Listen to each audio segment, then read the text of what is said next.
Hey folks, welcome to another episode of the Creative Leadership Podcast. My name is Arne van Oostrom.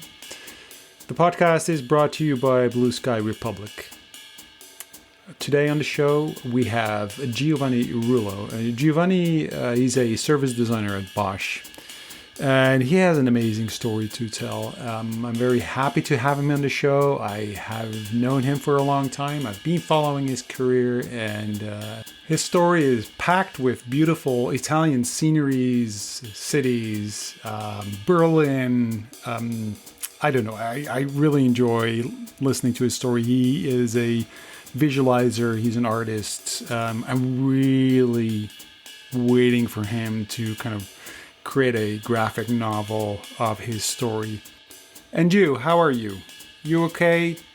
How's this never-ending COVID year for you? I'm hopeful. I'm hopeful that this summer we'll see us going back to kind of normal-ish kind of life. I'm not really sure what that means anymore, but I am hopeful. So I officially left Design Thinkers, the company I founded 15 years ago. Last week, officially, I signed the documents, I signed the papers, I sold my shares. So I am free, and it feels like that. It feels like freedom and new adventures. I'm doing some really cool projects at the moment. So that's very new to me. And the story that Giovanni is sharing, a lot of that is about, communities and the people that you meet that make the change, that help you grow, transition. And I'm there. I'm right there. I'm meeting new people. I'm getting into new communities. I'm setting up new communities, and I'm really enjoying it. So anyway, here's Giovanni. I hope you really enjoy this conversation. Here we go. I am Giovanni, and I am a person who is interested in creativity, and I am a person who has perhaps too many interests, and some of those interests are part of my jobs. Some others are just things that I would like to do in the future. I am from Italy, but I moved to Germany around 9 years ago. So I'm also interested in different cultures, different ways of thinking, different way of communicating, different languages. And I like coffee. I like to laugh. And as a real Italian, of course, some things are getting into your DNA, right? This is perhaps the first thing that we may talk about. So your provenience, the origin. Exactly. This is already a huge differentiator of many other things that happened in your life. Absolutely. And but the first question, so when I listen to you talk about it being interested in creativity and having too many interests and things you like to do in the future, so there's already quite a few questions I have about this. Yeah. But my first one is you're interested in creativity. Is that something that you've always been? I mean, because it's in a way for me. If you say I'm interested in creativity, it's also like, what exactly are you saying? What does it mean? What does it mean you're interested in creative? What is creativity? Why are you interested in it? What exactly are you saying? Okay, what I'm saying, I'm saying that I think I had always this bond with thinking new things. I don't know. I'm a person who really enjoy sketching and drawing. This is perhaps this is perhaps my major identifier. What do you do? What do you really like to do? I like to draw.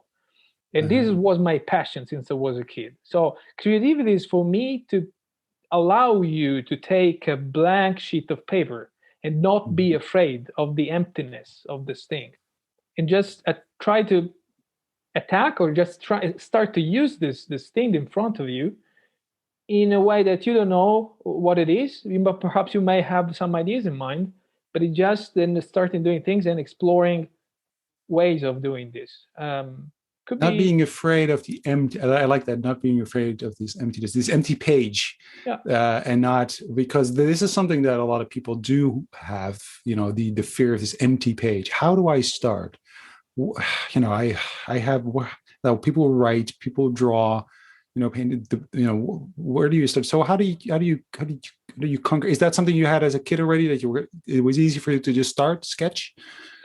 Um, I, I can go there in a moment. I think it was also it is the effect of the white blank page, but perhaps it's just also interesting how things works that make us creative, or that this is an underlying curiosity, an underlying element which is connected to creativity. So exploring, understanding how this thing is working. What is this thing in front of me? And again, if I have to think about two things that I've been doing a lot as a kid, drawing and playing with Lego bricks. Mm-hmm. I was always interested in how things works and how things looks like. And on one side, I follow both tracks, being myself an engineer, but also a designer. Mm-hmm. If we go back to sketching, I think it was the first thing that I've been always doing. Was it talent? Maybe some. We have some faculties, perhaps even if we are very very young. If you can sing, if you can sketch. I'm looking at that with my 5 years old. Understand where are the yeah, where are the skills, where are the barriers in a very um, seed form, in a very Mm-hmm. elemental, very very short at the very beginning of something, but you can see it if you observe it. I think what also brought me there was some characteristics that I had when I was born, and one of these is my lack of sight. I was born with a lack of sight, and What exactly do you mean with lack of sight? I mean, you're not. I'm short-sighted. Yeah, My but you're not. eyes are slightly not round as they should be. Mm-hmm. Huh? Mm-hmm. So I was short-sighted since I was born. Of course, in my family, it took a while since that was discovered, but I had glasses when I was 4 years old. Mm-hmm. Mm-hmm. And let's say many years ago, glasses for kids were not so fancy as those you have today. So it Right. was like a walking with having a scuba mask over your nose for most of the time. All And those right. kind of things were also pretty expensive. So in a Mm-hmm. way, I was a bit slowed down by my family to really do sports, the kind of very physical activities in which Because of the expensive glasses they were afraid that you might yeah, break the glasses. because of the expensive glasses, and because Ah, there was no contact lenses for kids sure, or sure, something sure. like that. So Yeah. and I Mm-hmm. was not really able to look at balls running when they're far away. So that was a sort of a barrier I had Mm-hmm. since I was a kid, and that brought me also to have time in which I was doing something else. I've been Right. reading a lot of comics, and I was trying to replicate what I was looking in those comics. And those comics was Right. mostly Disney's Mickey Mouse.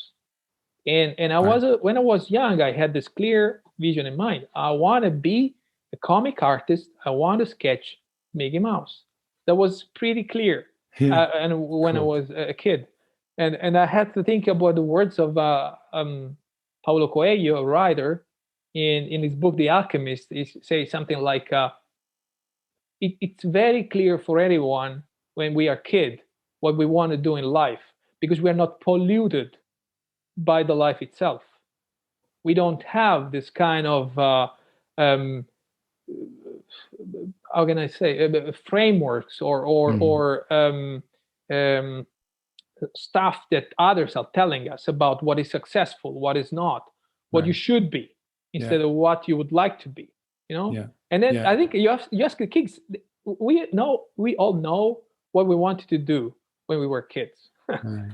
and then sometimes life a bit derailed us, and it's always good if we were able to somehow steer and go a little closer to the idea we had about ourselves when we were kids.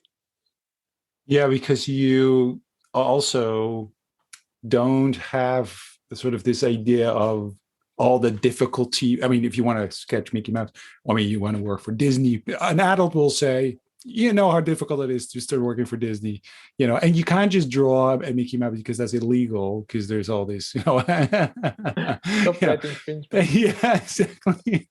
You know, so there's all these obstacles and all that stuff going on, which you collect during your life, which is, I think, yeah, exactly. And then your challenge is, I think, as a human being, to kind of shake them off again and to say, wait a minute, you Yeah. know, who's telling me what I should do? You know, I can do anything I want, but it's Yeah. difficult because reality is you know, it puts all this you know, and no, now you have a kid and you're responsible, Right. you're dad, and you have to make some money, and you know, you have to work at a company, and so there's all these things that's going on. As a kid, you didn't have that, except that obviously you had, you know, your eyesight that was a constraint, but it became a creative constraint in that sense, which is kind of Perhaps. interesting. Yes. But I want to go back to that moment because I'm interested in that, because you talk about this like as if you know, as if you know, you really can relive that moment of I was different. I couldn't do the sports. Where so I, you know, is that also a moment that you felt? I mean, do you still, can you really remember that? Is that, and can you really remember that?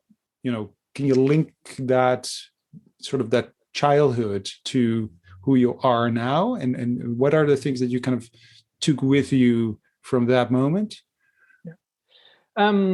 Of course, is I can relate to that because I was growing up in a place where most of the kids they just play football. So if you're not good at And where football, was this, where was this? I was born in Messina, Sicily, which Ah, is a city in the located on the Strait of Messina. So it's a very scenographic place, very nice place, and the city is just the tip of Sicily, the closest city to the rest of Italy, which is right, also famous for this legend of Scylla and Charybdis, the two monsters that trapped Ulysses in his path towards right. Ithaca, towards home. So Yes. it's a place that um, has a lot of sea around and it makes a beautiful scenario. The sea, it could be, I've seen it a bit also some sort of a barrier that prevents you're born in an island. Despite the island is big, you have some physical boundaries for you to overcome. And on the other side, of course, southern Italy, that is not the best place offering you opportunities in terms of culture, education, how can I say, inspiration, impulses that you can get from others. So one thing is, I don't know, I don't want to make, I don't want to make comparison, and I don't want to um, um, point my finger too much towards the city I was born on. But if you're born in Amsterdam, mm, you Of can go course. visit Anne Frank's house. You can go to the Rijksmuseum. You can get some different kind of input in that can determine how you grow. You are Sure. connected with a different scene of Yeah. whatever you like. If you do spray, if you do skateboard, if you do I don't know, music. But Yeah. what if Yeah. you are the only one, or what if there is no scene in your city? You will never get in touch with some specific Yeah. impulse, Of a course. specific how can I call it? Yeah, influence. Let's call it like that. Things that can start can make you think, can make you say, "Oh, this thing is interesting." It's like you only eat spaghetti for your life, and then you don't know that even I don't know sushi is also good. You cannot, you don't know it if you have never tried sushi in your life, right? So yes, so there's me, short-sighted in this On an dire island. straits. I somehow, yeah. With the image in my head was you're an island on an island. Yeah, yeah, absolutely. This is physical. Huh? Then we go back to Pirandello, which was one of the Italian's Nobel Prizes for literature. But this is not. We derail too much. But absolutely, your islands into the islands, and each of us is individual, is different. Yeah. We are all the same in front of the laws. We have all the same in front of God, perhaps, but we are profoundly unique as people. And Yeah. I Yeah. believe that the kind of the place in which the egg you were born was placed has influence. Yeah. And of course, the you as a chick, you need to do your way out of the eggshell, and this eggshell could be also have a different thickness for many of us. So this moment in which you come out and you experience the world can be very different according you, yourself, the family, the place. All of those things, they have an influence. They not necessarily be barriers, but they do influence your evolution. Absolutely, this is one of the things I've learned in my life. Okay, so there you are. You're a kid with very expensive glasses. Yeah. You on an island. On an island. You're not able to do sports, so but you like sketching, play with Lego, and you're reading a lot of Mickey Mouse, right, comics. So how was this for your family? I'm hesitating to say parents because I turn it more into family because I know family life in it. So compared to sort of me from the Netherlands, compared to Italian family life is totally different, right? Because for me, family life means like me, my kids, maybe a little bit my parents, but that's about it. There's all the other people from my family, I hardly see them, and they have no influence on what's going on. So it's probably very different. So can you sketch me a little bit about what that was like for you as a kid?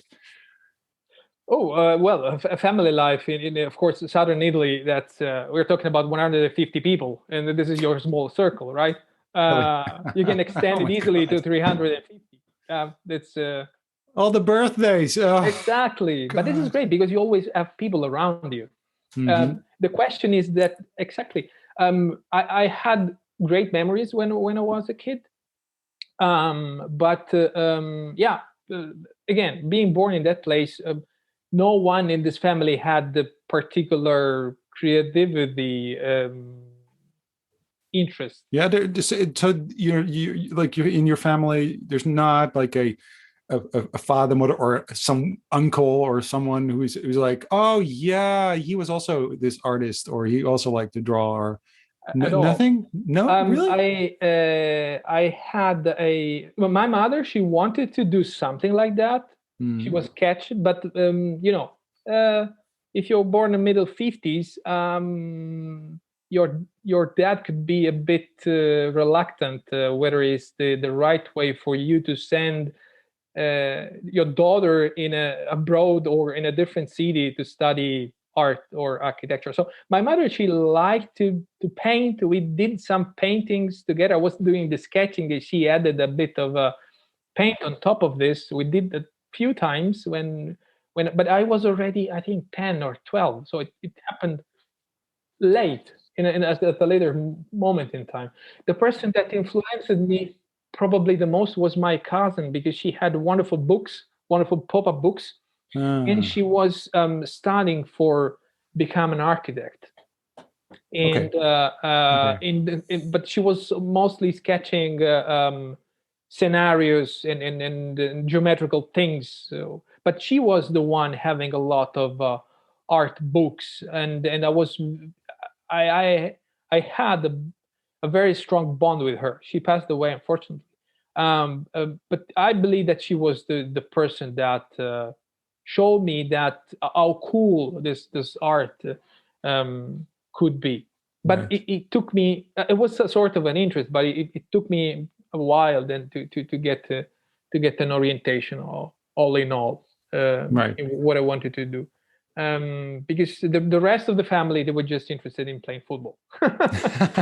No problem with that. Yeah, yeah, yeah, yeah. This is something that unites the whole family. And I also like football. I don't follow sport anymore. I lost a bit of love towards football through the years, but I love playing football. I love running against the ball, even though I am no good at that. I have too much talent in my hands and too little talents on my feet. This is what I say. But Right. this is probably one thing that I was able to come through. You can enjoy doing something even if you're not good at that. Yeah, I yeah, yeah, yeah. enjoy play football, Right. and I know that I'm very bad at football. Well, the same goes But who for cares? drawing and sketching. I mean, Right, even if right, you, I mean, this idea that you kind of have to be a master at something in it, to enjoy it. I mean, that's I think right. that's a shame, really. Yeah, but So there is this moment in your youth in which you know uh, kids can be also very mean, and they can easily put people in buckets. hmm, And if you doesn't have the skills that the group has, it's like you don't really fit into the group right. because you're not good at that thing that makes Hmm, the group unite, that bonds the group together. hmm. Uh, Is that is that what you've experienced because of the sports or because yeah, for you? example, I Yeah. mean, if your friends or someone around you is organizing a match, Mhm. you're not Right. the first on the list, right? Oh, right. You're always the last they choose to be on the Right. team as well. Is Perhaps that perhaps you're in a odd who number, wants and that Giovanni? Hmm. uh, You can have him. You can have him. Oh, yeah. right. Oh God. So it was a bit for balancing. It's like the handicap in golf. Those were Right. too good. They're just kidding. It was not that harsh, but there is this moment in which Sure. you would like to be just Of part of course. the group, Yeah, you want to be just like, yeah, of course, like when everyone else. you're very very young, and you're suffering a bit Yeah. because of course also sketching, that's a skill, but it's not something that you do all the time, or No. you don't do sketching while being outside playing with your kid, your Yeah. friends.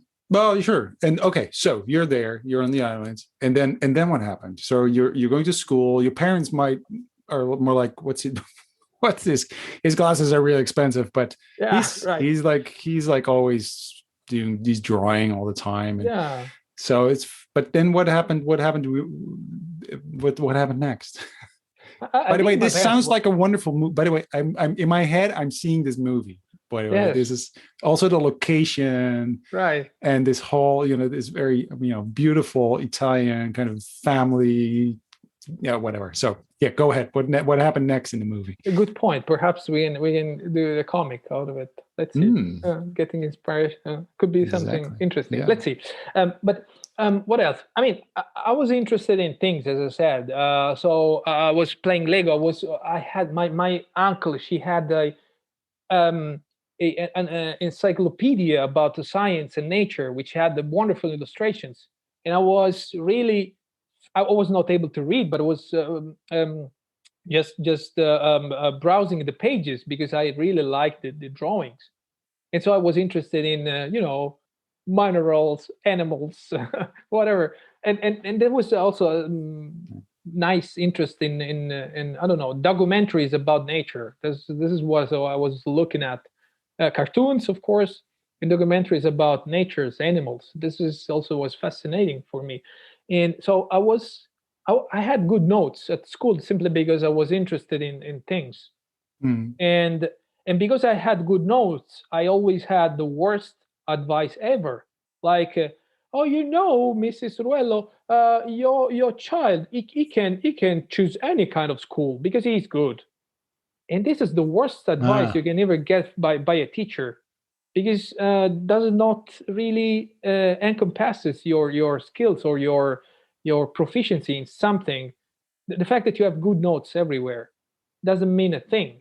doesn't mean that you're a better Right. mathematician rather than doctor or I don't know, baker.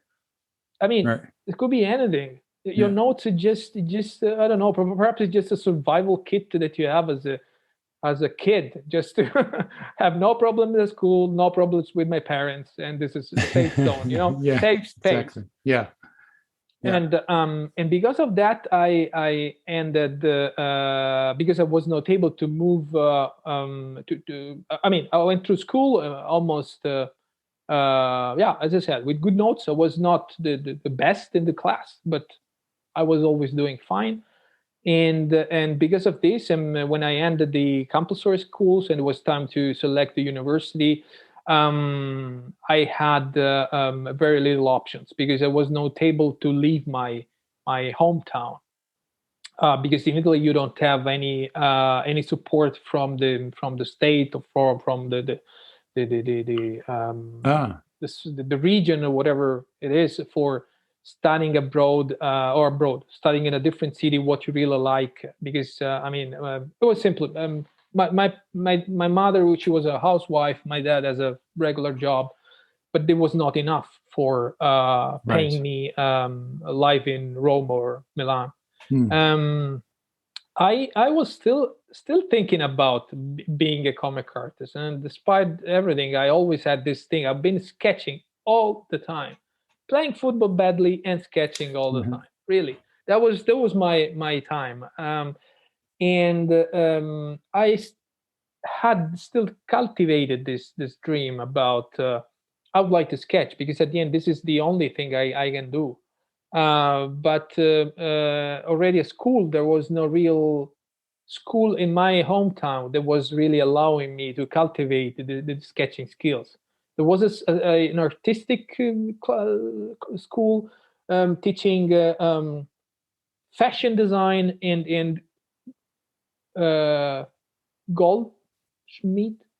I don't know if this is the English for those who are creating jewels out of Ah, gold. right. Yeah, yeah, yeah. Yeah, Okay, sure. Yeah. but they were both, you know, not so interesting for Mhm. me. So I stuck to math, I stuck to chemistry and physics, but still cultivated. So once I was trapped within formulas, mathematical formulas, and the other one I was just moving around with my sketches and everything else. And at that point in time, I was really considering how I would like to do some school in which I can learn to sketch comics really professionally, but they were even more expensive than university. And again, then I had that double problem, which was the fee of the school, the private school for sketching, and the rental and the cost for living in a different city, Mhm. and that was simply unfeasible. And this is perhaps one of the first moment in life in which you really are hitting hard against reality, saying this is my dream, but I cannot accomplish that. And this is extremely terrible and sad. But but on the other side, I think it's a pivotal moment that in which you start to reborn in a sense. Okay. And I can relate to what Cecilia said last time talking about her All right. tennis Yeah. career, and I can relate to this kind of moment in the life of other friends of mine. So Yeah. there is this moment in which, bam, you're smashed really badly from life, like with a chair, like a wrestling, and this is really bad. But happens, and if you look back at those things, you say, okay, it was okay. There was another Mm. way, and because but by this moment in which this kind of loss happens, in which this terrible bomb explodes, then other things are activated, other searches, other paths, other um, yeah, other thoughts in a sense. Um, but Why did you? So I'm just curious because I hear what you're saying, but why?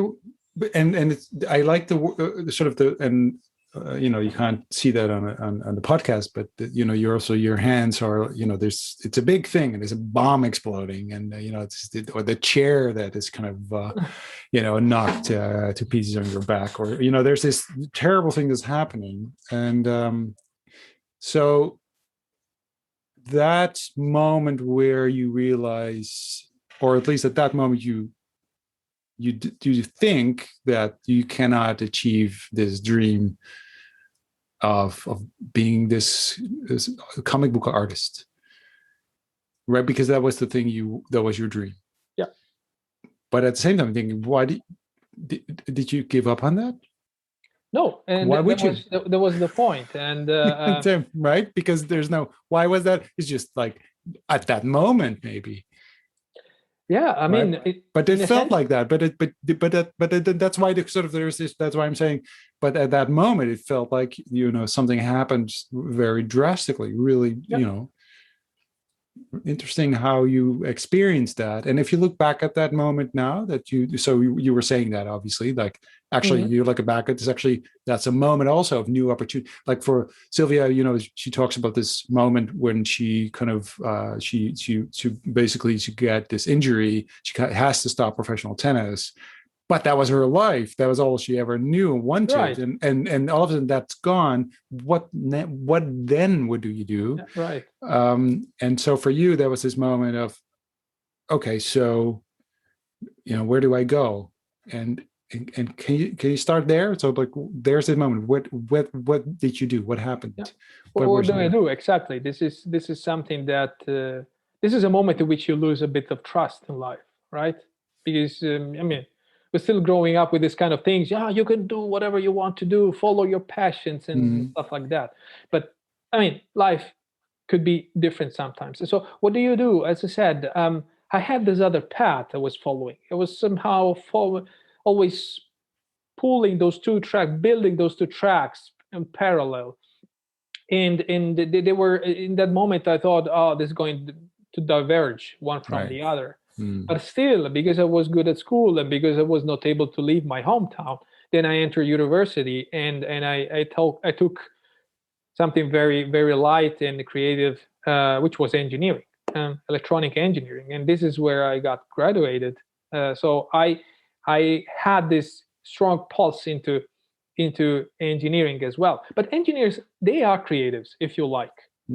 So they are thinking about how technology can solve our life. So this is extremely creative, if you like. But of course, it's a different kind of creativity, because in that kind of creativity, there is always one solution to the problem you are exploring. Right. While the beauty of a piece of paper is that you can always start again, and there is no right way of doing that. It is just your way of doing that.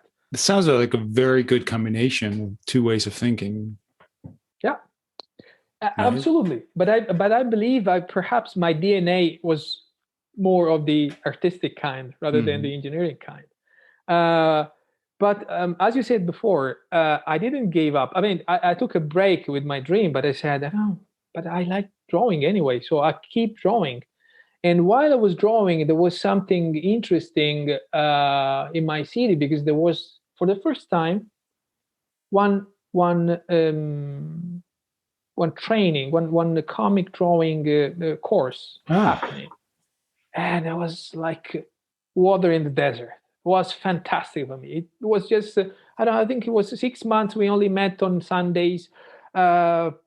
And we learned about how to write stories, how to improve our technical skills, and it was the greatest thing that I was able to accomplish in my hometown.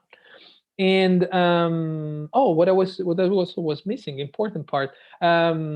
1 year after I started university, then I also realized that there was a training, a vocational training for graphic design in my hometown running, and I applied. So for 1 year and a half, I was studying at the university and doing the vocational training in graphic design, which at the same time. Yeah. All right, sure. Not that my notes at the university were very good, but I was anyway having this kind of creative support. Yeah. It's like Yeah. you get like a dolphin. You need your oxygen so that you can then Yeah. dive into the sea.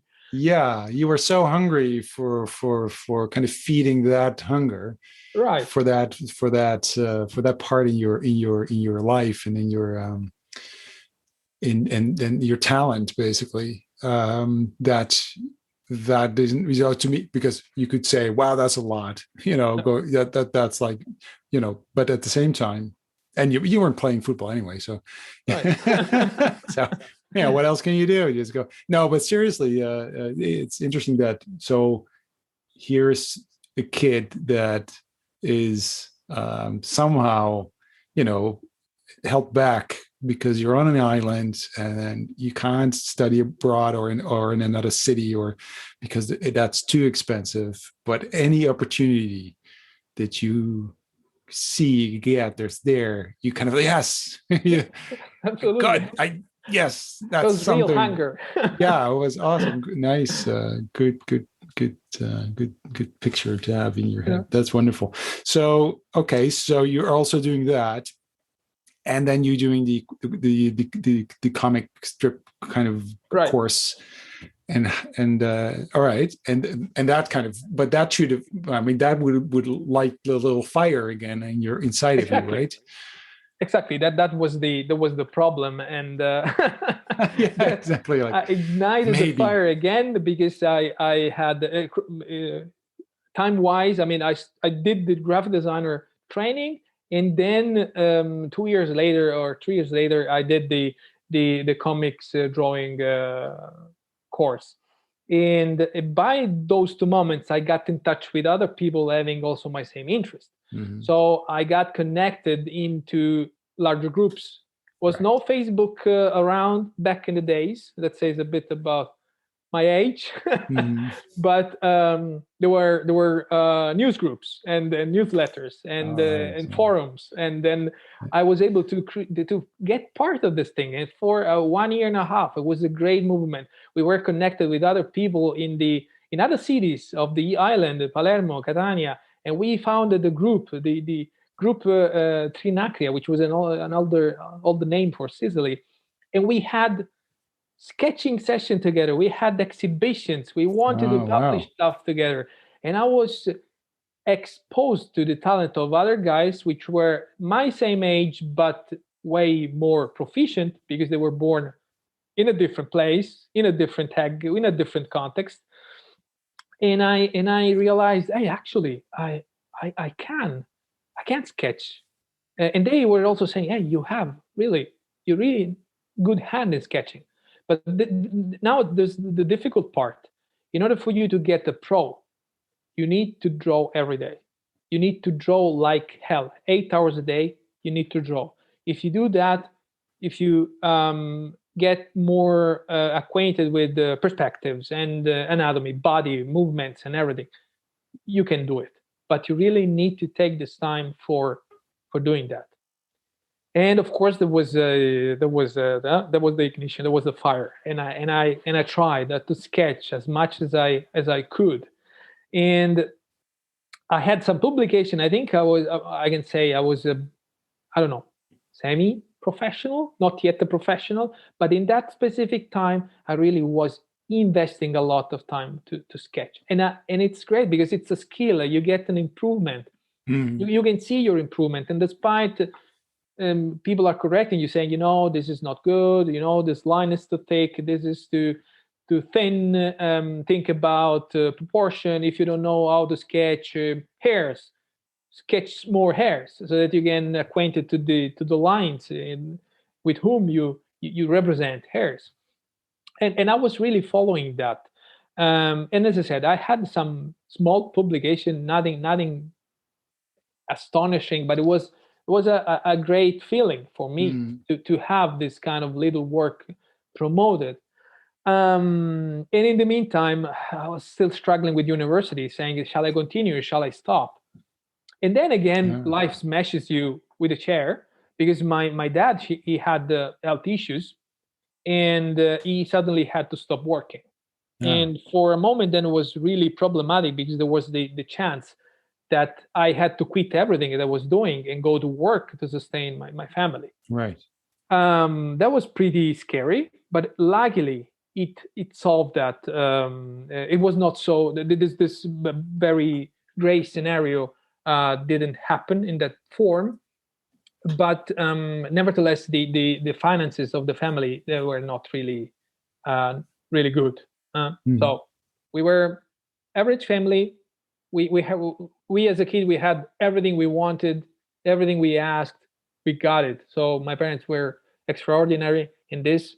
But yeah, now it's you're mid-20, and you're trapped between, again, things that you would like to do and things that you must do, perhaps. And due to the situation, I decided, after a few sleepless weeks, that I perhaps I wouldn't have the time, that huge amount of time, for getting a pro comic draw artist, and then that I had to rush my engineering study in order to find a job as soon as possible. That was the only way forward. And I was anyway thankful, because I didn't have to quit university in order to go and find me a job and maintain my family. So in the sense, I felt myself so lucky that I had some motivations to complete my study in engineering. But again, this fire was always there in the back. Time is a gentleman, and then you make peace with those moments and with yourself. But I never stopped drawing, really, since then. It was clear I will never be a professional comic artist. But on the other side, it was like football. I like doing this. It's part of my happiness, and I don't care if I will be famous in making a life being a comic artist. Sure. But in football, there is this this moment, and I played football. Not on a very high level or anything. I was quite good at it, but always amateur. However, there's this moment in life that you reach an age that you say, I will never be a professional football player. This is because I'm basically too old. Once you're kind of hit 30 and you're still not a professional, I will never play for the national team. That's basically that's one of those moments in life, like, oh, but I'm too old to become a professional football player. It's interesting, a moment in life. However, I mean, drawing, you can be 80 and become a professional comic strip artist. That's not a dream to give up. That's why we ever give up on that dream. There's no way you should ever tell yourself you won't, because you will be. You're young. You can be the most famous comic book star. There's actually quite a few examples of people started when they were in their 40s and very successful, right? So I think the best comic book artists are actually a little older, because they are way more subtle in their storytelling. Anyway, that's just me. But exactly, there are some success stories, but again, those are inspirational stories. But my life is not their life, and maybe right. So okay, we'll get there. Why this? All right, so we get there, but perhaps exactly what was the I saw. I tell you, I don't know, because I saw the effort that the other guys that were part of this group of sketchers had, and some of them, they were really able to focus on just sketching. Some of them were hired by Marvel Comics. Some of them they make a life out of this.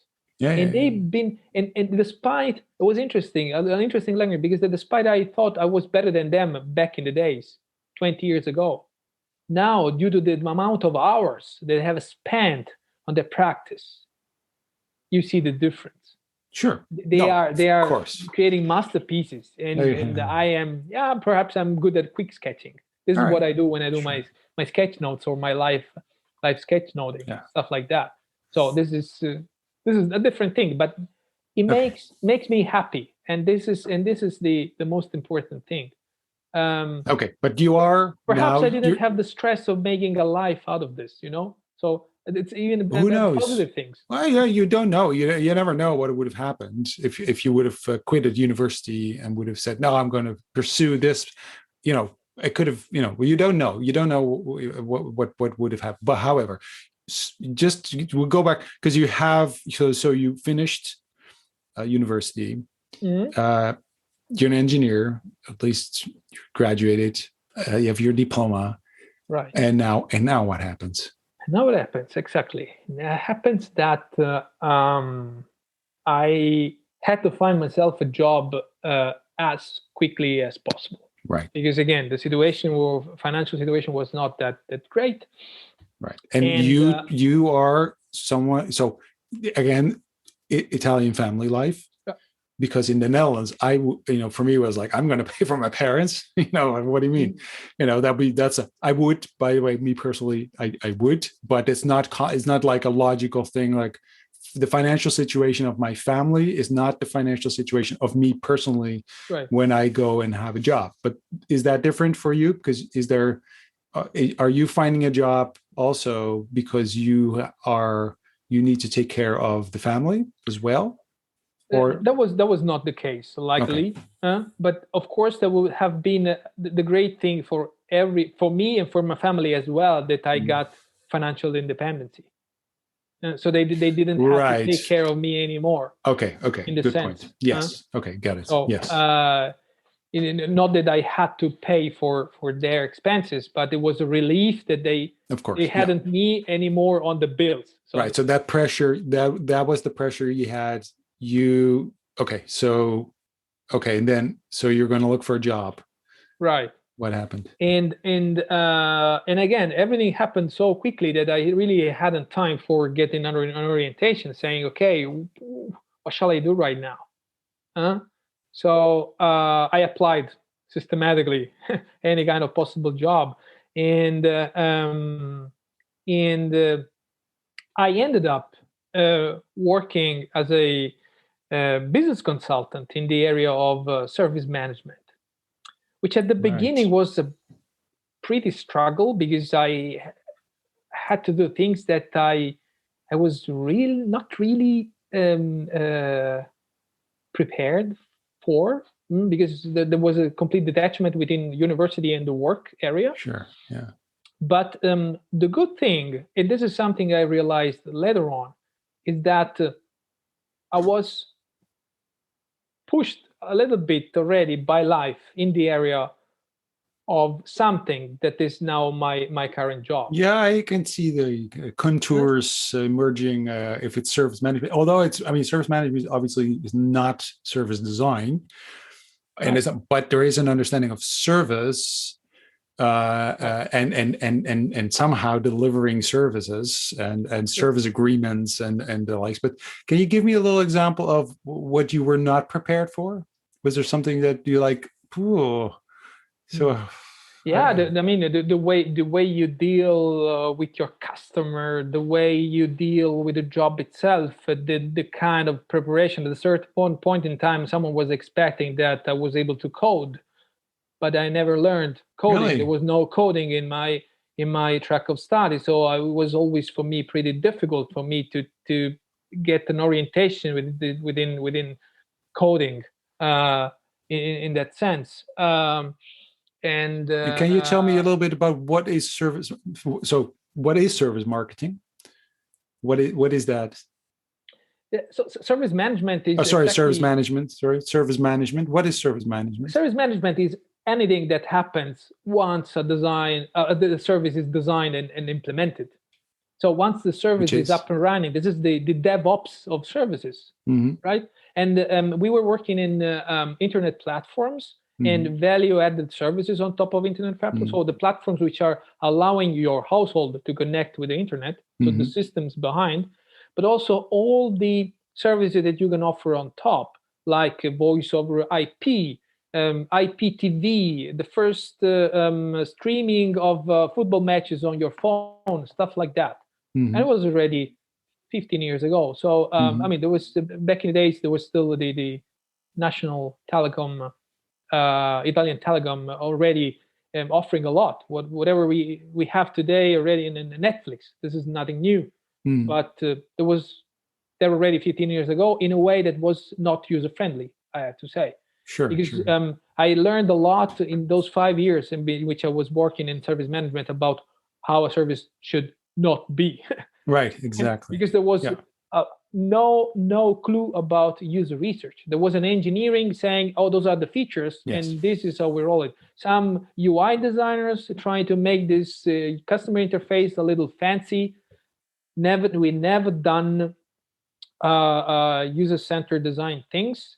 And the few times that I had to call people in order to analyze their problems at home, they've been screaming and insulting me from the top of my head to the tip of my fingers because they were so annoyed by the technical problems they had that it was wow, one moment like, "Oh, wow, what is this? People are so angry. What is that we're doing wrong? But we're working like hell. We're working overnights for making the service running. But what is the problem?"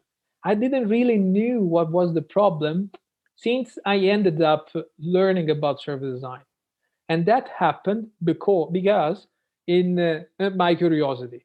I was an island on an island, and I was always looking at what is on the other side of the sea. Because you were still on the island. Yeah. This I all moved this happens. island. I'm still my island. Yeah. It is probably a bit larger, a bit more fatty, but still my island. There are less palms on it, but it is still my island.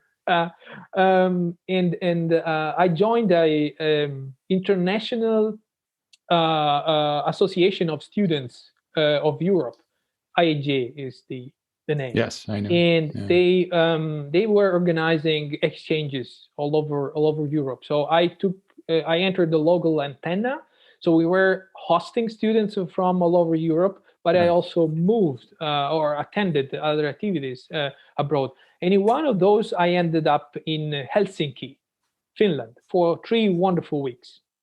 And one of the local organizers was Ksenia Avetisova. Ksenia, she was interaction design at Fjord in Helsinki. Fjord, the design agency, now Accenture Interactive. Yes. And in those weeks, I remember that we had this kind of exchange. What do you do? And she said, "Oh, well, actually, I design apps. I this kind of things. It's pretty creative. It's pretty new. There was iPhones were not there out there. It was before iPhones. Still Nokia. Released. This is where Nokia was still right. King. Probably they were still doing a lot for Nokia. Yeah. But it sounds so cool for me that someone is like envisioning this kind of new digital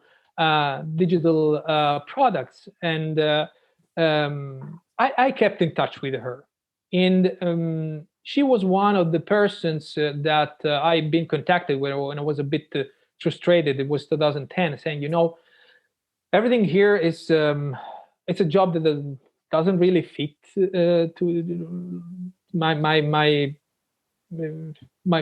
interests, and I'm learning a lot, of course, but it's a bit frustrating because you are here, you need to do firefighting, but you cannot really change anything. I really would like to find something more creative.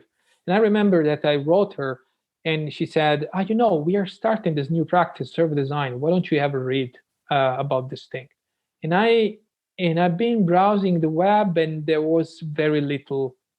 I think it was 2010, 2011. There was very little information with regards to service design. There were a few blogs. A lot of things were starting, but no real. It was still invisible. So I thought there was something very secretive internal in creative agencies. And that was the moment in which I realized that this thing was out there, but nothing more than this. Another pivotal moment was where I left the company, and I moved to Germany. And again, those 5 years were not lost. because they were a bit Sure. painful for me because I didn't really But felt I fit into this job, but I have learned a lot. And I was able to live in Rome. This is the place where I moved right after the university. I've been able to live in Rome for 5 years. I was still able to do very little gigs in my sketching. I earned a little bit of money for my sketches for hang the on, first hang on, time. hang on. We missed that. Yeah, right. We missed the moving to Rome part. Right. That was exactly right after the university. When I got graduated, the first That's a job that I big got. thing. That's a big. You can't just skip over that. You're right. You moved off the. I mean, you might be still the island, but in Rome. Now you Yeah, were the island in Rome, but you were off the. You're not the island on the island. You moved off the island. right. That was I moved the island on the mainland. yeah. How so? Well, just I mean, just quickly, no, because of that is a big moment because moving away from your hometown was that how did that feel? Was that exciting? Was it like it's happening?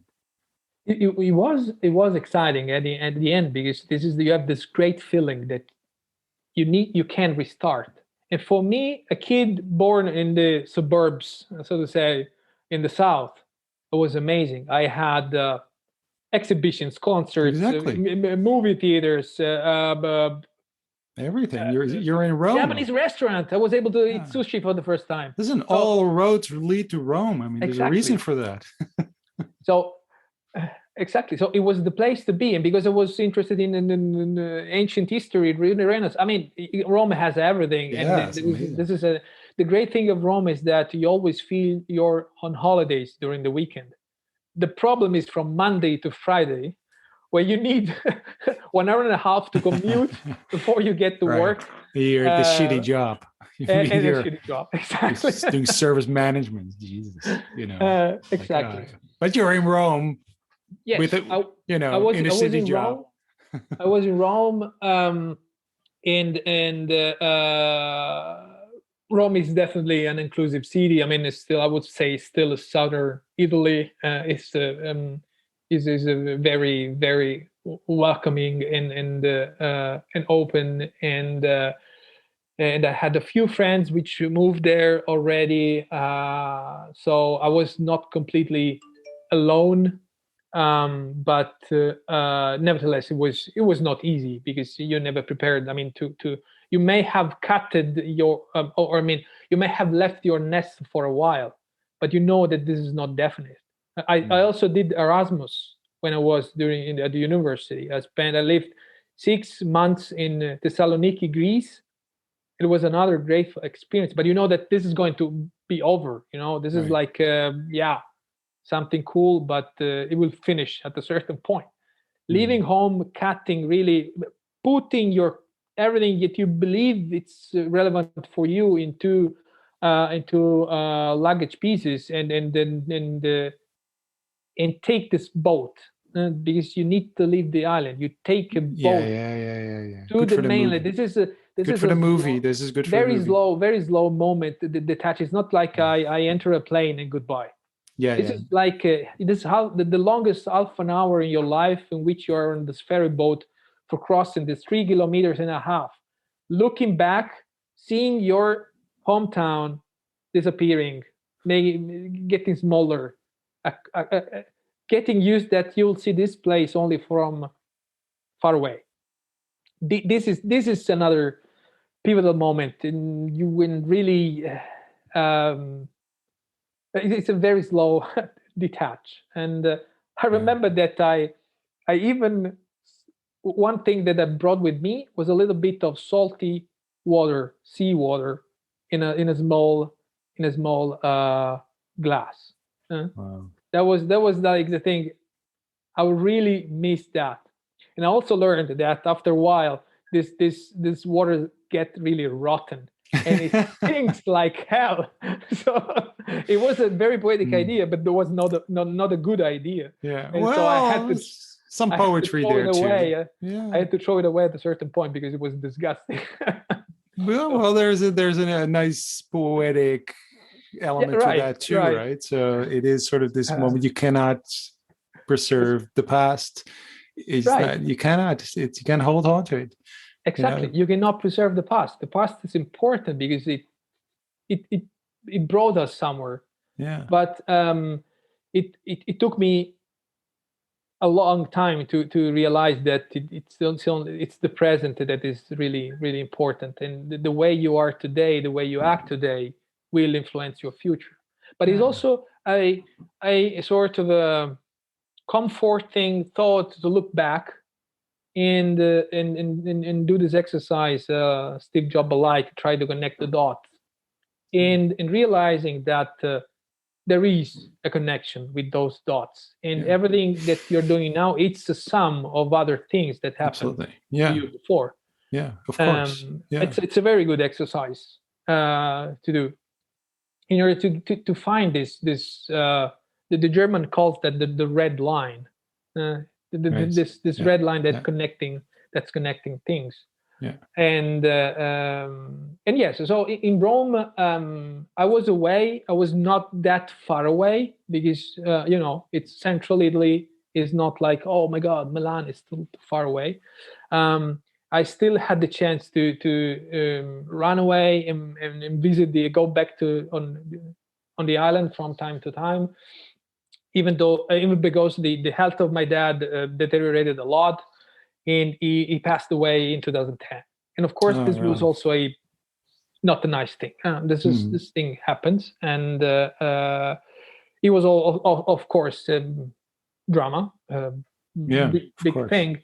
But perhaps there was also the event that triggered other decisions, and the most important decision was 2011. Pardon, it's already 10 years ago, and that triggered the decision to cut. Cut. This is the moment in life and you think, okay, like I always had to think about this Gandalf quote, um, saying, dear Frodo, the only thing that we can do is what to do with the time which is granted to us.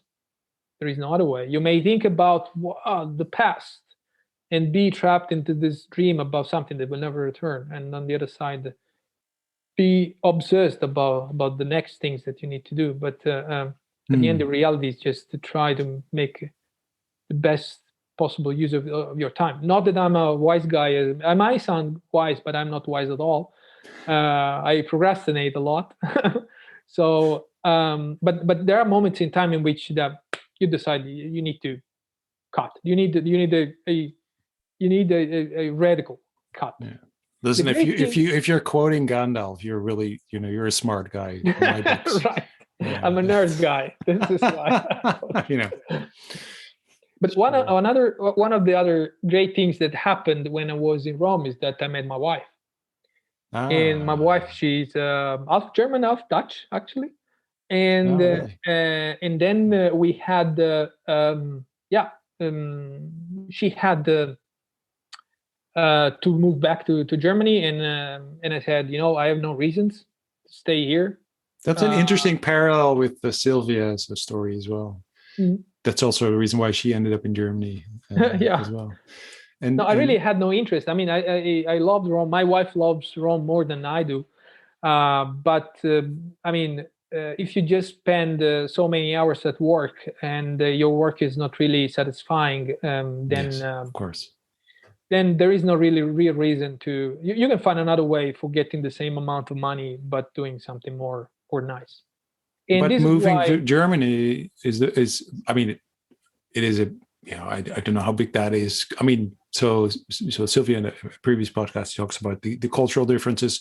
She said it's easier for her to adapt to a German culture than it's for a German person to adapt to an Italian lifestyle. It was kind of I thought an interesting way of thinking about it, but it is sort of a leap. It is a big leap, and you need a job, right? So because you still have you quit your job. I mean, did you say I quit?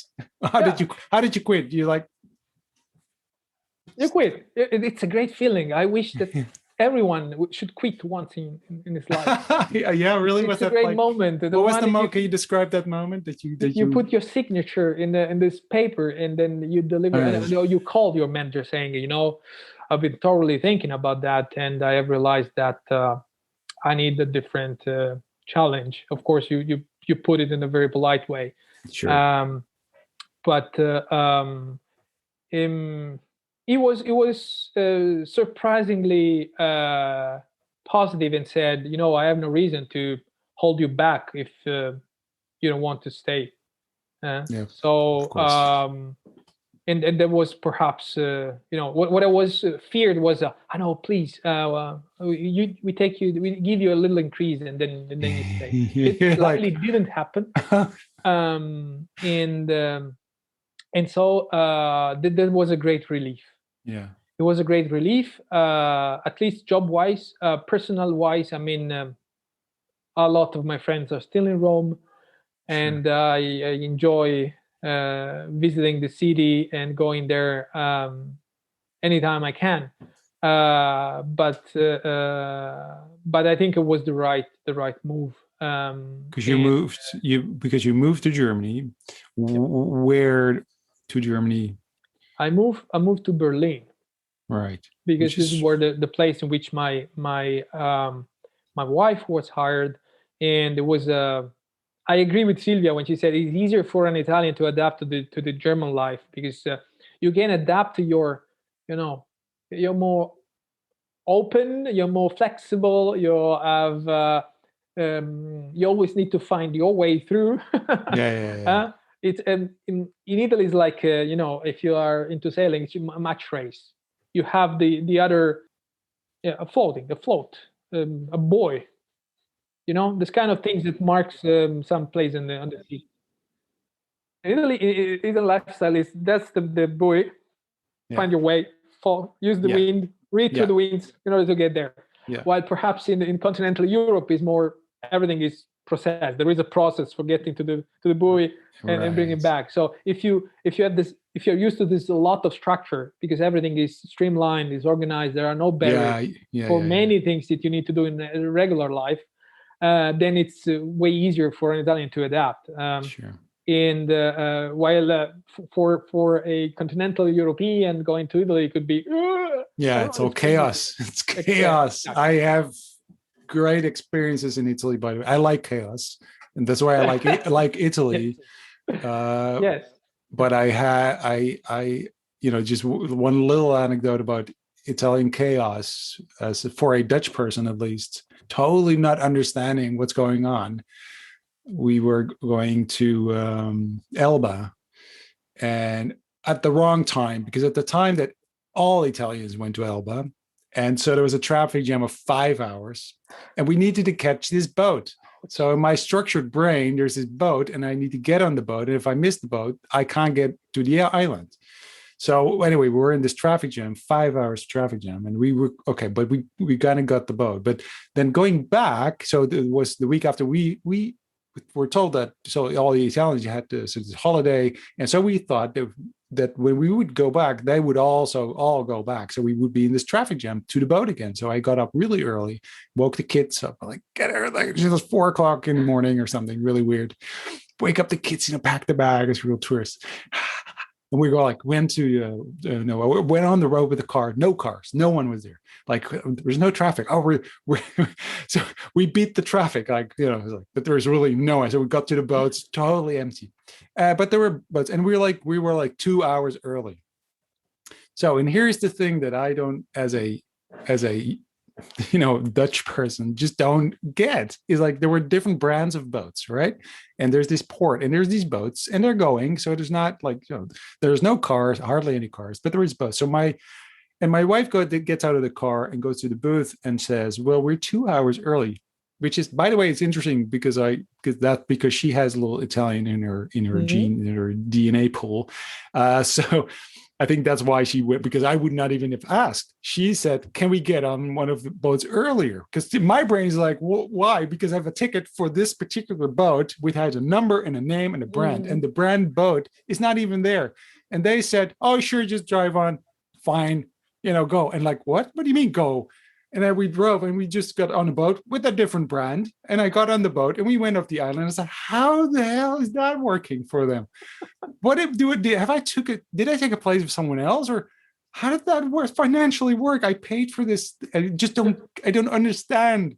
So this is, to me, this Italy is like so many of those moments, like, what's going on? What are we waiting for? Or what's happening? Or can I just, like, what? I just, anyway, so.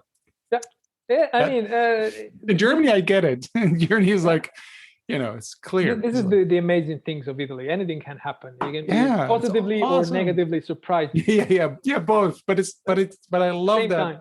It feels like this, it's almost a relief, like, oh, you can just I was like, oh, okay. And it's not always positive. but yeah, again, Yeah. but for you to get to Germany, Berlin, it's obviously, I mean, I grew up with this feeling as a Dutch person. It stems from the war. I'm sorry, people from Germany, but it's the war thing. My parents were born in the war. So I'm one of those generations that is still this, I grew up with this feeling of Germans are bad people, right? It's not true. I don't believe that anymore, but I did grow up with this feeling. But we always said, I don't like Germans. I don't like Germany, but we love Berlin. Because that's not Germany. Like, it's really weird in my brain. When I was a kid, that was really clear. There was Germany and Berlin, which was different because Berlin is not. And I grew up with when the Russians, with the still the wall was still there and the whole thing. So we had a lot of sympathy for Berlin, but it's still this idea that's not Germany, and Germany is obviously there's so many different parts of Germany, Right. but Berlin is maybe not the most difficult start to get into Germany. But I don't know. There are always hurdles, because on one side you have I don't know. It was extremely easy for me as a newcomer to get all the information I needed in order to get a health insurance or to get registered to the local sure. Yeah. to the local place to buy myself to get myself the documents I needed. Of course, as a European, and on top of that, having my girlfriend, which is mother tongue, of course, that helped me a lot. So Yeah. I was extremely lucky. But still, you're land in a different world, and I moved from a city like Rome, which is the eternal city where everything is the same since 2000 years, to a city like Berlin, which is Right. completely different. Yeah. This is the dynamism of Berlin. You cannot really imagine. In Berlin, you're overkilled of things that you could do because there is so much, from the mainstream things to the coolest thing that are only happen in a small pub where only 20 people can access. And then you may have fantastic gypsy music, which I was not aware of. Berlin, it's a you feel the world in Berlin. Things that in Rome is still belongs to this Roman way of thinking.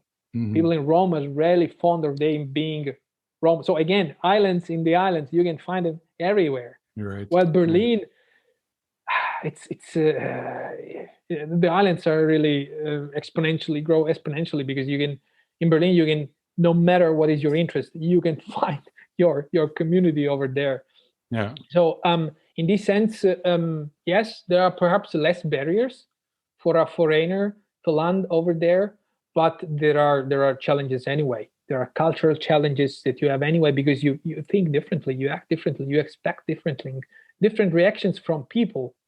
Language is a barrier, of course. I was not able to speak German when I moved to Germany, and food, weather, everything. Still was amazing because I was able to again explore this place differently. This is a reset. I can do what I want to be here. I can explore new things, culture in Berlin. I mean, if you're interested in culture, Berlin, it's amazing. This is fantastic, and the amount of art that you see in just one lamp post in Berlin, this is already fantastic. I mean, that's such a creative city. Of course, it's a large city. It's a not welcoming city. If you're born in Italy, you're used to this beauty that you see in streets and places in weather. This is not Berlin. Hmm. In Berlin, you may fall in love with corners, but not Yeah. with a district or Right. with a yeah, place. But has different advantages. I mean, again, it's unique. This is the fact. Each place Mhm. it's unique in its positive and negative things. And Um, what did you sort of, because you needed a job or you yeah. wanted to have, so did you find a job in Berlin? Mm. I found some jobs, but the back then it was clear to me that I had to do this transition towards this more creative job, Right. and that's why I wanted to try to get into service design.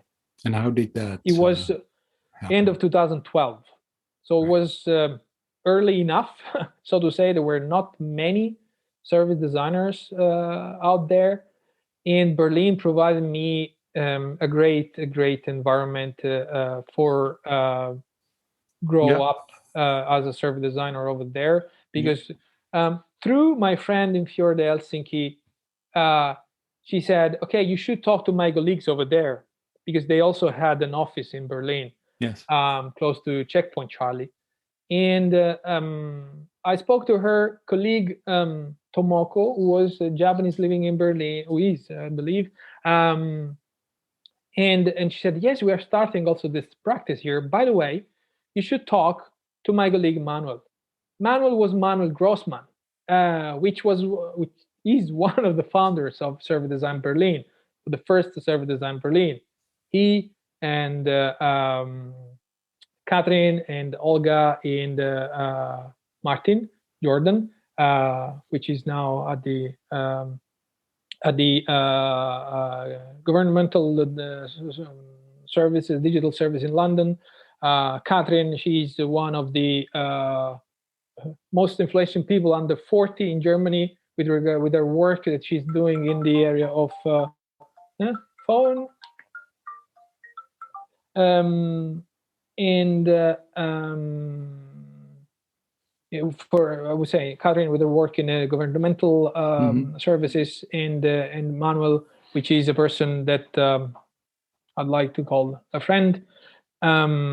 He was especially the key person in my introduction towards service design. They did the jams. They did 3 times in a year. They were the jam organizer. They had their service design drinks in which they've been exploring the specific aspects of service design. Right. But the focus was mostly on the tools back in the days, but and then discussing about the practice. All in all, the great thing of Berlin is that you have those creative agencies, and those creative agencies organizes a lot of invites a lot of guests.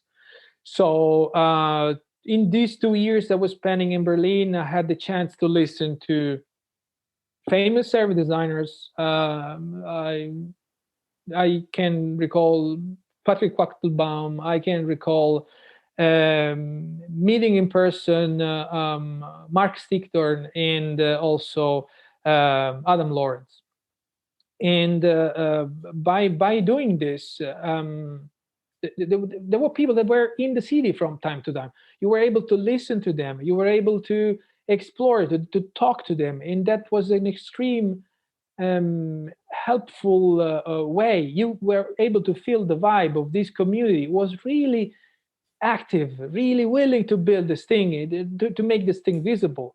And the lucky strike I did have is that Adam and Marcus and Mark, they launched their first this is service design doing masterclass in Berlin, and I was able to be there, and there was again a tremendous pivotal moment in my career as a service designer, because I was there. I was there. I mean, this guy, they were written the book. They were the founders of the jams. They were already. I mean, I felt so blessed by the Mhm. fact that I was in the room with them. Um, and again, Cool. that was 2013, and by that moment I've been trying to acquire feeling about the practice, and was not Berlin back in the days was not the very um, the place where you were able to encounter a job easily. There was a lot of small gigs here and there, but nothing really long term or able to provide you enough money to earn a living. Right. And still, according to my CD, I was an engineer. I was not a designer, and so I encountered some barriers over there. But again, I thought it was okay. This is part of the game because I don't have a portfolio. I have never done this kind of things before. So on one side, I was trying to brainstorm or services on my own. And one was, how do you recruit enough people to play football if you're moved in a different city? There was a digital platform connecting pitch owners with people willing to play football. And I just put it in my portfolio, just showcasing my thoughts about service design. I remember that Awesome. Manuel helped me a lot in gathering, brainstorming how to make this concept more round. But on the other side, I was saying, hey, but I did service management and I can sketch. Yeah. Again, if you need to design the services, you need to design stories. I can think in stories. I can sketch. I can I can do storyboarding, which is still one of the most powerful tools that we have as service designers. Exactly. And so that helped me in finding, how can I say, having a right to play. In the meantime, I was able to try other things. I've been teaching sketching for the first time in the service science factory in Maastricht. I did it for a couple of times. It was a side gig, but nevertheless, I sat down on my desk and I thought about, okay, what is that I would like to tell somebody else to help them increase their confidence towards being more visual, to add more sketching in their life, and those things, they were little things, but they created some waves, so to say. And then you start to try to connect those dots again. Of course, you need to do it in a way in which when you apply to some company, everything looks like um, coherent and exciting and sexy for them. Still, there was a beginning, and I had no real track of study, saying I'm graduated in Cologne International Design School or stuff like that. But I started to collect certificates, because the Germans, they like certificates anyway a lot, and a bit of experience, so that I was able to little by little to get invited at least to the job interviews. Of course, I had lots of no, but despite it was not nice, it's part of the game. And then I started to apply outside Berlin, and it was the moment in which I also applied to this one of the first service design open positions that I was finding on the job openings, and that was my current job in Stuttgart at Bosch. Right. And I just applied, and perhaps there that my engineering background was as an asset and not a barrier. So. Yeah. Because that helps me a little bit in trying to understand the technical discussions that such a technology giant is usually starting from. If there is anything that they always you work a lot with engineers, and they always look at feasibility, and they don't really get about desirability or necessarily about I think viability. you are in that sense in a unique position, that you have your skills as an engineer. You're also working in service management, sort of the practical and if you're working at Bosch, it's especially you're Stuttgart, and it's like really hardcore Schwabish, Engineering, yeah. engineering culture. But if you can at least speak that language, you can bridge these Right. worlds. Whereas someone who has no clue about that language, might not survive. So I think so. In a way, you were almost, you didn't know that, and it wasn't on purpose, but you were kind of shaping yourself as the perfect fit for companies like that.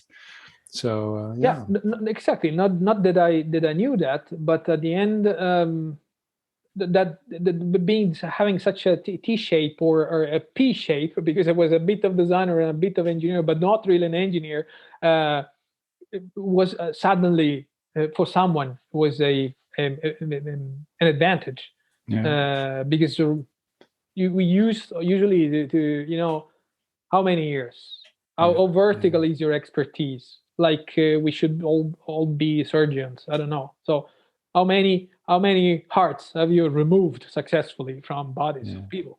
And this is a different thing, huh? um and Good metrics. How many body parts did you remove? exactly. I'm, um yeah, and then I was finally happy that I was able to sit at the table of the service designers, yeah, and it took me a while to remove my imposter syndrome, because I was saying, okay, but my experience in doing other things is way longer than doing design. But at the end, um, many things that I've been doing in the past were helping me, supporting me in yes, my of course. in the job that I'm doing right now. And Mm. finally, I'm able to do the, to work as a creative person, to put my creativity on the service of a company, but also the service of myself. And I have a complete, when you do some things that you don't like, time is so slow. Time flows so slowly. You constantly watching the clock, say, "Oh my God, how long will this day last?" And suddenly you are in an environment which is more interesting for your brain, for Mm. your the things that you need to do, and days are gone like Yeah, yeah, hours are yeah. like minutes, and you say, no, no, no, it cannot be already over, because I still need to do this and this and that. Exactly. Hold Yeah. on. But I always interpreted that as a positive sign um, of things, Yeah. to have this kind of enjoyment of entering the room, entering the office, entering the having some sort of an excitement, and Yeah. Exactly. of course there be there and accept your role as a bit of a pirate, a bit of a orchestrator, a bit of a creative, but for some, just another business analyst at the end. So interesting, anyway, to be there. Interesting also to see how the practice is evolving, and the other questions that are coming to you, because at the beginning the point was, oh no, I want to be a service designer. But now that I'm a service designer, the question is, which kind of service designer Right. you want to be? Yeah. Because there are so many forms to apply service Sure. design in Which a is, meaningful yeah, way. So exactly. Which is the complexity of it, because you can be so many things within the whole kind of the whole whole philosophy of game. service design. I mean, yeah, exactly. So is that something you think about towards the future? Is that something you are thinking about? What would be next? What would be sort of Mm. or are you more living in the moment? Good question. Because still I do have my curiosity, Yeah. and this sometimes pushes me to try to see other things. So the great thing of working at this large corporation is that I can try to apply this approach to different contexts. So you may do projects for supporting a little bit more the internal transformation. So Right. how the organizations design towards their employees, so very much internally. Another point would be, how do we launch an external services for external customers? Exactly. Another one could be, more applying different twists to service design for touch points, for strategy, different level of zooming in and zooming out. But at the end, I think there is always one common element, and those are the people. And what I also been trying to reinforce in the last years was my ability to facilitate and my ability to create safe spaces, Right. so that you can guide people towards something. Exactly. This is something that I really enjoy. But of course, this is just one part of it. Yeah, but I think that's a natural evolution of service design. People in service design is that because if you start becoming facilitators, because it is about, actually in the end is going to be something around facilitating other people through a creative process or a process of sense making, it becomes a leadership function. And I think that's a natural evolution. We've been talking for a long time. We can talk more, but I do kind of the one thing I've kind of been writing down is what I thought was really interesting, that a lot of your growth or moments in life kind of correlated with communities, sort of getting into new communities. It started with, first of all, family, which is a big community, which is a lot of influence. And then there's this creative community that you developed on the island with the kids from other cities, other parts, which influenced you. And then there was the student association, who kind of then, brought you to another kind of world. And then there's the world of service designers and that creative sect, if you will, of people who then kind of, so when you said, one of the core of what you do is always about people. I think that community, for you at least, is something that kind of, and not only you, I think there's I think it's even, proven by research that you are basically the sort of you're influenced by the people you kind of you gather around yourself, right? So you're the average of the people that you surround yourself with. And so if you want to grow, surround yourself with other people, right? Yeah. So and that can happen, or you can kind of consciously steer towards it and design that.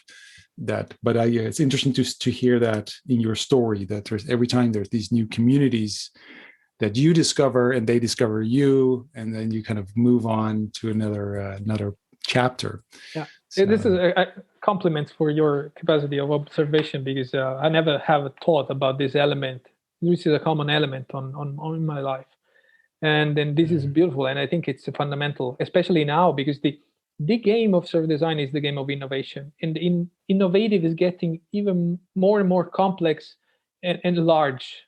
The challenges way more complex than in the past, and I believe that also is a fundamental recipe of succeeding is to find people that can contribute to the cause and share this knowledge together, so that you can create a critical mass of thinking, so you can have a swarm intelligence which is larger than the person in his own. I think that the I don't know, people like Dieter Rams, they are also a heritage of the past. Perhaps we have Johnny Ive, but in the future, everything which is digital, everything that is invisible, everything that is complex, will require a group, a community of people that can then together act for success, for change.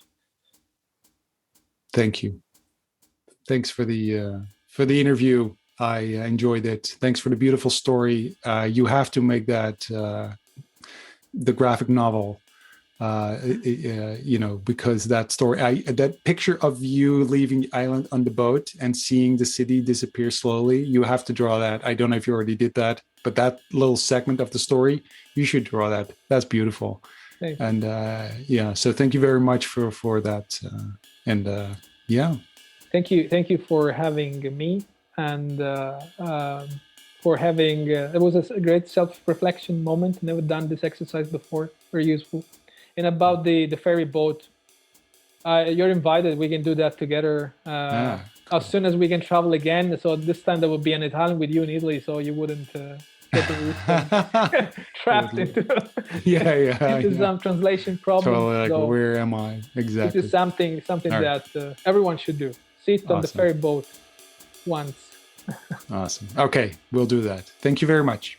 Thank you. Take care. Bye bye.